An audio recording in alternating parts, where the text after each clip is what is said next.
Aslanian.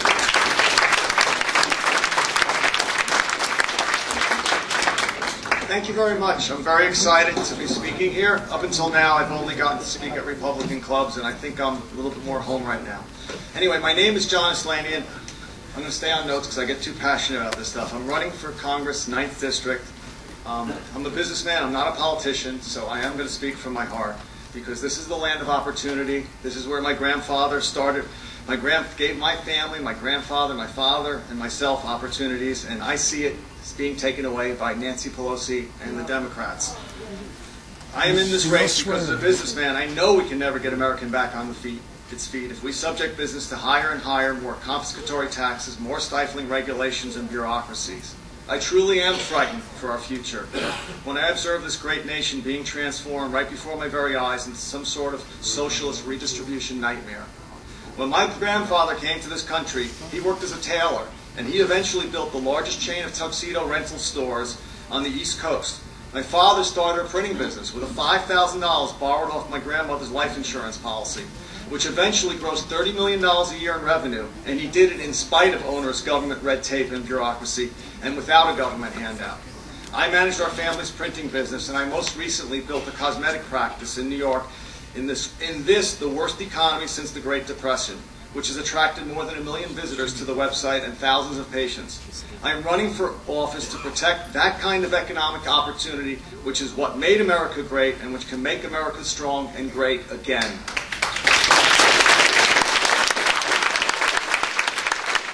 That opportunity is slowly being strangled by the Democratic nanny state. In one fell swoop last week, President Obama and Congressman Steve Rothman and the Democrats passed legislation that sucks $1 trillion out of our economy, creates 200 new bureaucracies to deliver health care.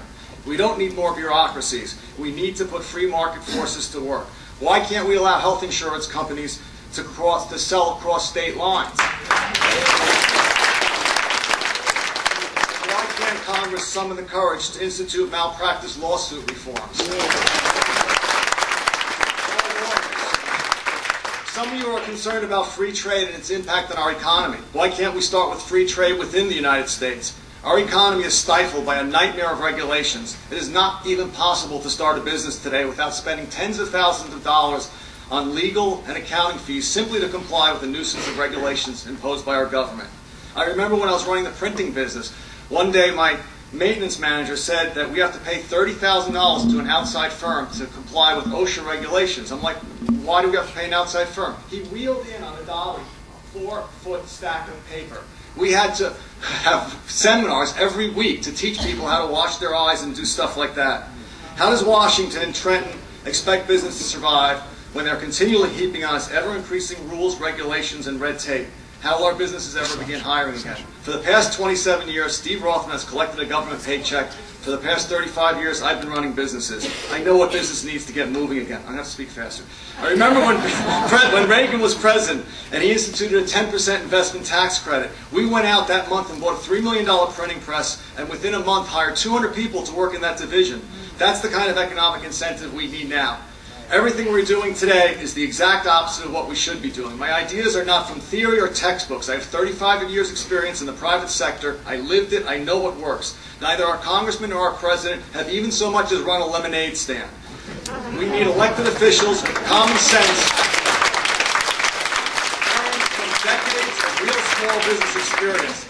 These are simple ideas. They have been done before and they have worked before. And finally, let me say another thing. Our nation will never be secure as long as we continue to send almost $1 billion a day of our cash to places like the Middle East and even Venezuela for oil, for our 11 million barrels that we import every day. Do you realize that we are actually lending money right now to a foreign company to drill off the coast of Brazil? And France is 80% nuclear. They are a net exporter. At the end of every year, they receive 3 billion euro from the electricity they export. How stupid are we? We are on a collision course. $1 trillion deficits, as far as the eye can see, is the rosiest possible case scenario. It's time to get people with common sense down to Washington to stop the Obama-Pelosi-Reid agenda. And I'm going to say one last thing. In a mere 200 years, under our founding principles of freedom and capitalism, our country created more wealth than the entire planet since the beginning of time, which not only created the highest standard of living the world has ever known, but allowed us to save the world on more than one occasion and allowed us to be the greatest instrument of good.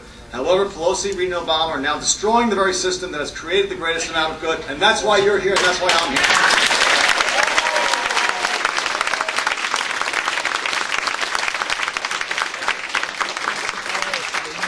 Now the tough part. What is the role of the federal government in economic recovery? Well, first of all, I should get out of the way. Seriously. I mean, right now, I have friends. I'm Armenian. I'm friends with the biggest builders in this country. How could you possibly plan a new community and even know the price point? While they're still doing subsidies, and we don't know the real price of real estate. We have a shadow inventory for every house that you see on the block. There's 6 more that the bank's holding off the market. Until we let the prices find their point, we can't do anything.